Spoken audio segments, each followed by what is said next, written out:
Hola, ¿qué tal muchachos? Bienvenidos al último video de esta secuencia de videos de lo que son los distintos tipos de componentes que tiene una computadora y pues donde escribimos algunas de las fallas más comunes que esas pueden llegar a tener. En este caso nos toca abordar el tema de lo que es el disco duro. Primero, hay que definir el disco duro como tal. Vamos a empezar a hablar primero del disco duro mecánico hasta llegar al disco duro sólido y pues las nuevas generaciones que es el M.2. El disco duro como tal es un dispositivo de almacenamiento de forma no volátil, o sea que cuando tú apagues el equipo la información no se va a borrar, la información va a seguir ahí. En este caso hubo un momento en que se utilizaba una grabación magnética hace muchos años, pero actualmente pues se utiliza lo que es el disco duro mecánico, el normal, digamos que todos conocemos. Dentro de lo que son las partes y los componentes de un disco duro mecánico, pues contamos con lo que son los platos, el cabezal de lectura, el brazo mecánico, los motores, el puerto IDE, que es el caso el puerto de conexión que utilizábamos en la escuela, en alguna de las prácticas que hicimos, el puerto de alimentación y los jumpers. Y vamos a tratar de trabajar con cada uno de ellos para explicarlos un poco más a detalle. Lo que son los platos es donde se va a guardar toda la información. Estos normalmente estaban construidos de metal o de cristal que constaba de dos caras magnetizadas. Es donde pues ibas a almacenar toda la información. Y esta información se guardaba de forma positiva o negativa, o sea, 0 o 1. Tenemos el cabezal de lectura, que es el que se encarga pues, de realizar la lectura y escritura de lo que es el plato. El brazo mecánico, que es el elemento que se encarga de sujetar las cabezas lectoras, o sea, ese que movía todo. Los motores, obviamente, tenemos los motores que tienen una velocidad entre 5000 y 7200 revoluciones por minuto, o sea que giran muy rápido. Tenemos el circuito electrónico, que ese es el que va en la parte de atrás. Aquí tenemos un ejemplo. Este es el circuito electrónico. En este caso, pues es un disco duro con un puerto SATA, que en un rato más vamos a ver. Tenemos lo que es una memoria caché, que es en los discos duros actuales. Tenemos una memoria que está integrada dentro del circuito. Es una pequeña RAM chiquitita que nos sirve para hacer intercambios entre la propia RAM y el disco duro para que sea un poco más rápido. Y pues en los puertos de conexiones que están en la parte de atrás, ¿sí? Tenemos lo que es, en algunos casos, que de los equipos más viejos, tenemos algunas ranuras de jumpers y pues algunas conexiones de alimentación de 12 volts. Y pues ahorita lo vamos a ir viendo porque los jumpers servían para hacer la conexión de esclavo y maestro. Había que definir qué disco iba a ser el maestro, qué disco iba a ser el esclavo. Dentro de los componentes físicos del disco duro, bueno, aquí tenemos una placa electrónica. Como ustedes pueden ver, la placa electrónica pues tiene su memoria caché y tiene los puertos de conexión. En este caso, esta placa corresponde a un puerto de conexión, me parece que es SATA. En las tecnologías de conexión tenemos la IDE o la Integrated Device Electronics, también conocido como ATA o PATA, o sea, para el ATA como tal. Este ha sido hasta hace poco un método estándar de conexión. Todos los tenían, ¿eh? Todos los tenían. Permite conectar dos o más dispositivos mediante un bus paralelo, que por un cable de 40 u 80, como tal, su cable ancho. Y esta tecnología también se le conoce como DMA, como tal, y permite la conexión directa entre la memoria RAM y el disco duro. De hecho, ahorita no tengo ningún disco de ese tipo, si consigo, pues bueno, vamos a desarmarlo para que vean de qué se trata. Lo que es el IDE, para conectar, como lo ven aquí en la que es la diapositiva, para conectar dos dispositivos tendréis que configurar cuál iba a ser el primer dispositivo de lectura y cuál iba a ser el segundo, que en este caso uno era maestro y pues otro era esclavo. Todo eso lo definías en la parte de atrás con unos jumpers. El jumper es un cuadrito pequeño, chiquito, que es como un encendido y apagado. Si tienes colocado hay un cortocircuito, si no, no lo hay. Entonces, son para estos esclavos. Vamos a conseguir un disco duro de ese tipo para poderlo explicar. Tenemos ahora también con lo que es el serial ATA, o lo que es comúnmente conocido como SATA. Este es el actual estándar de comunicación con las computadoras. En este caso se puede utilizar en bus, serie y en lugar de paralelo para transmitir los datos. Este es bastante más rápido que de hecho que el tradicional y de una velocidad diferente. El SATA 3 llega hasta transferencias de 6 gigabits sobre segundo, a diferencia pues del lo que es el IDE, que su máxima transferencia eran 160 megabytes sobre segundo. Es una diferencia muy grande. Hablamos de casi 5 veces más de velocidad. ya que 6 gigabits sobre segundo se transluce más o menos como a 600 megabytes sobre segundo. En los factores de forma, aquí en el factor de forma solamente tenemos que conocer que, bueno, tenemos dos tipos, el de 3.5 pulgadas, que es esta cosa grandota, y tenemos el de 2.5 pulgadas, que es esta cosa más pequeña. El chiquito va conectado normalmente en lo que es una laptop, y el otro pues va conectado, el grande va conectado directamente a lo que es en una computadora de escritorio tradicional. Estructura física y lógica. Aquí tenemos una estructura física y lógica donde vamos a tratar de entender y explicar algunos fallos que pueden llegar a ocasionarse en lo que es en el disco duro y pues bueno, ir viendo cómo está todo. Primero tenemos la pista. La pista es un espacio de una de las caras del disco que está dividida en ellos concéntricos desde el interior, o sea, desde adentro hacia afuera. La pista S representa el borde del exterior del disco duro, hasta la parte de atrás. También tenemos lo que es el cilindro, que es el conjunto de varias pistas. Cuando tú juntas varias pistas, tienes un solo cilindro, en el cual él está formado por todas las circunferencias alineadas de forma vertical de uno de los platos. ¿Ok?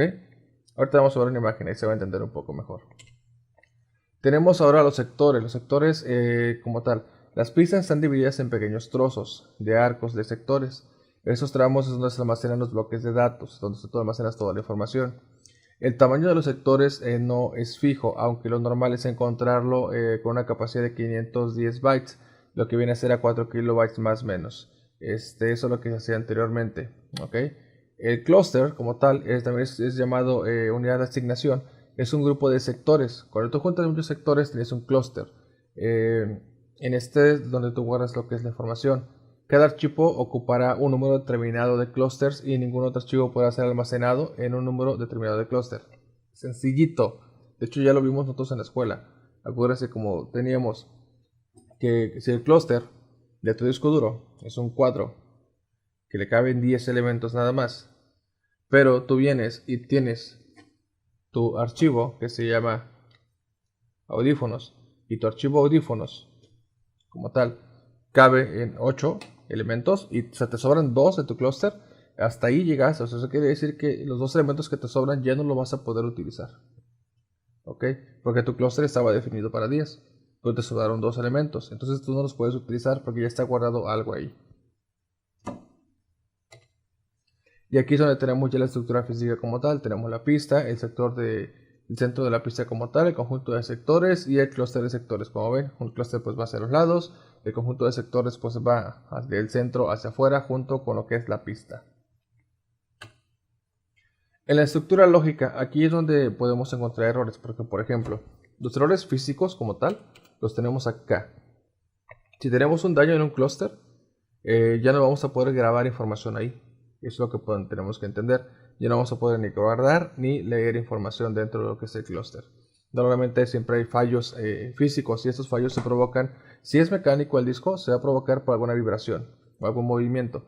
Si tú tenías la computadora encendida y pasaste, le pegaste a la mesa, alguien te empujó, moviste el CPU y como es un disco duro mecánico que está girando a 7200 revoluciones por minuto, el disco se puede desbalancear. Sí, recuerden que tenemos un disco adentro.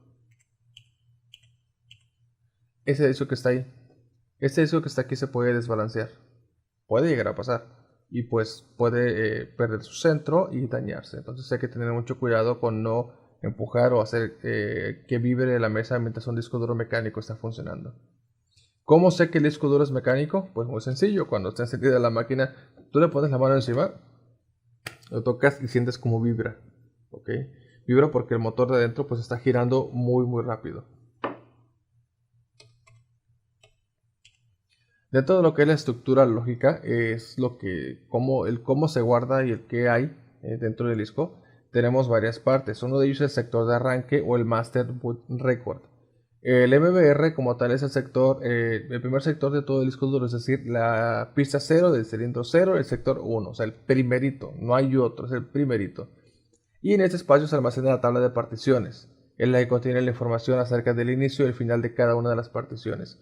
También está almacenado el programa Masterboot, que es el que se encarga de leer la tabla de particiones y proporcionar el sector de arranque de la partición activa. O sea, si tú tienes dos sistemas operativos, aquí es donde tú le dices, ok, yo quiero que cargue Windows de esta partición y quiero que cargue Linux de esta otra partición. Aquí es donde tú lo haces, ¿sí?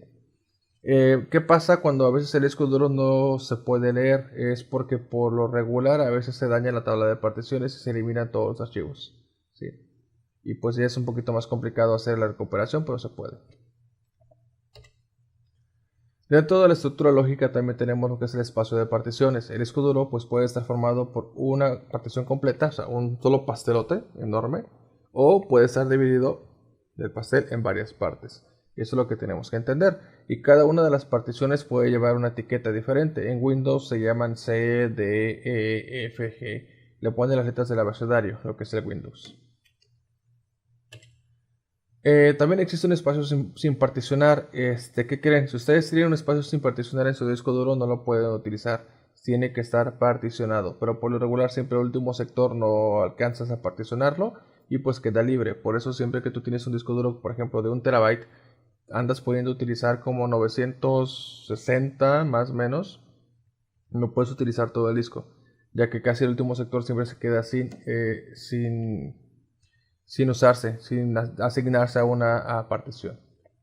Aquí, como vemos la imagen, tenemos el MBR, que es el primero, que es mi primer sector, recuerden. Y después ya tenemos la primera partición activa, que es la que está definida dentro de lo que es el sector de arranque. Y después la partición para tus datos. Muchas veces cuando se daña el sistema operativo, que te dice que no puede cargar porque no encuentra la partición MBR, es porque se dañó donde se encuentra la partición como tal, y es un archivo que se encuentra dentro del sector de arranque. Tenemos dos opciones: o recuperamos el archivo y le apuntamos directamente a qué partición tiene que iniciar, o simplemente formateamos de nuevo y volvemos a instalar. Ya sería su decisión. Cualquiera de las dos son válidas.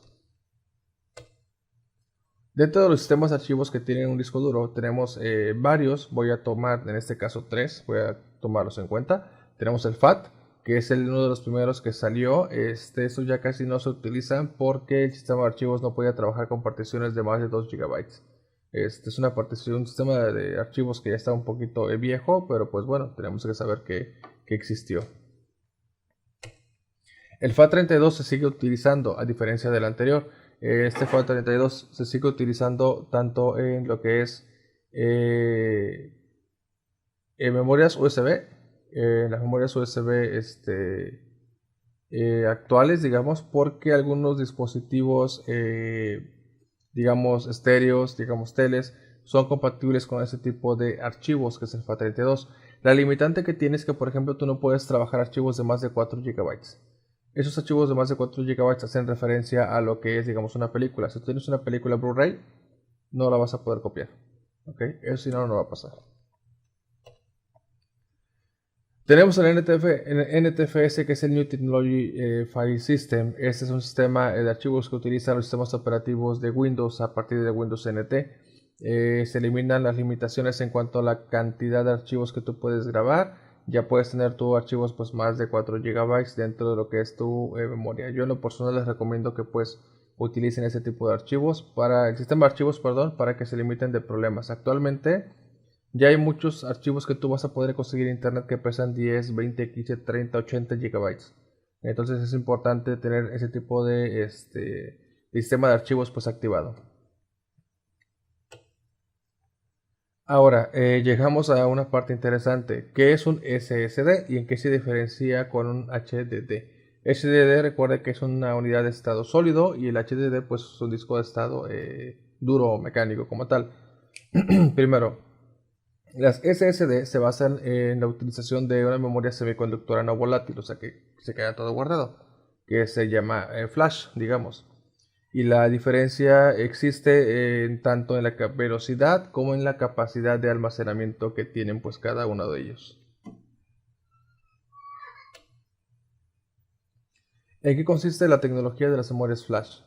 Pues bien, una memoria flash es básicamente un chip, un circuito integrado como tal dentro de lo que es el disco, en el cual pues no tenemos los típicos núcleos como ocurre en el CPU, sino que tenemos un sistema de celdas de memoria basadas en tecnologías de puerta NAND, o una negada, o una negativa, en la cual estos tipos de celdas pues pueden mantener, digamos, el último estado de almacenamiento en ellas, o sea, si fue encendido o fue apagado. La evolución de conexiones. Aquí los SSD iniciaron con conexiones SATA, como esta, ¿sí? Una pequeña conexión SATA. Esas conexiones, pues bueno, según siguen siendo usadas actualmente, transfieren hasta 600 megabytes sobre segundo, o lo que es 6 gigabits sobre segundo como tal. Y la diferencia existe en que una unidad mecánica pues tan solo es capaz de transmitir hasta 160 megabytes. Entonces el cable pues le quedaba grande. Aquí podías transmitir mucha información, pero resulta ser que pues el disco no la podía transmitir. Ahora los discos duros sólidos tienen mayor capacidad de lectura-escritura que el propio cable que tenemos ahorita. Bueno, para esto pues hay una solución. Resulta ser que los discos duros sólidos, para poder incrementar su velocidad, se empezó a utilizar el puerto PCI Express. Es un puerto grande que viene dentro de lo que es la tarjeta madre. Se empezó a utilizar porque la velocidad de lectura y escritura era mayor. ¿Sí? Podemos ver aquí el PCI Express 3.0 tiene 1 GB direccional y 2 GB en bidireccional. Así que nos da la posibilidad de hasta 4000 megabytes sobre segundo en una sola dirección, o sea, aún leyendo o escribiendo. La cuestión aquí es que pues es mucha velocidad a comparación de lo que es este pequeño cablecito. Es muchísima la diferencia. Sin embargo, al menos yo veo ese tipo de usos del puerto PCI Express como que demasiado, ya que pues yo ahí colocaría mejor una tarjeta de video para el gaming y no tanto pues un disco duro como tal. Y para eso pues surgió una solución, lo que es el M.2. El M.2 como tal es una ranura que se creó específicamente para los discos sólidos, ¿ok? Para el disco de estado sólido. Pueden ver ahí el ejemplo, el tamaño que tiene ese disco duro de estado sólido M.2 y la ranura donde va conectada. Es una cosa muy pequeña, es una pequeña tarjetita. Y esta pequeña tarjetita pues es la que contiene la información pues de lo que es el sistema, en este caso pues otros archivos. Las ventajas son varias. Para empezar, la velocidad. La velocidad de lectura y escritura de un M2 en el mercado pues hay velocidades hasta 3500 megabytes sobre segundos en modo de escritura, y pues modo de lectura es similar. El tamaño pues es pequeño. Y la diferencia es que, bueno, las SSD M.2 se calientan muchísimo. Aquí pues no viene, ahorita mejor lo vamos a ver. Dice aquí que con menos consumo y menos calor, al ser tan pequeños, eso no es cierto. Realmente sí se calientan. No tanto, pero bueno, sí generan calor. El entorno de hardware es más limpio, pues sí, porque ya no tienes tantos cables. O sea, ya es como que nada más agarras la tarjetita y la clavas, como si fuese una memoria RAM. ¿Sí? Y la tasa de fallos de seguridad. Sí, aunque la SSD esté llena, la velocidad de lectura y escritura va a ser la misma, porque funciona como una pequeña memoria de RAM. O sea, es una velocidad impresionante. Realmente, cuando ustedes tengan la oportunidad de ver un equipo con un disco duro estado sólido, van a ver que el sistema operativo carga en 5 segundos, de que tú lo aprendiste, el sistema ya cargó, ya es funcional.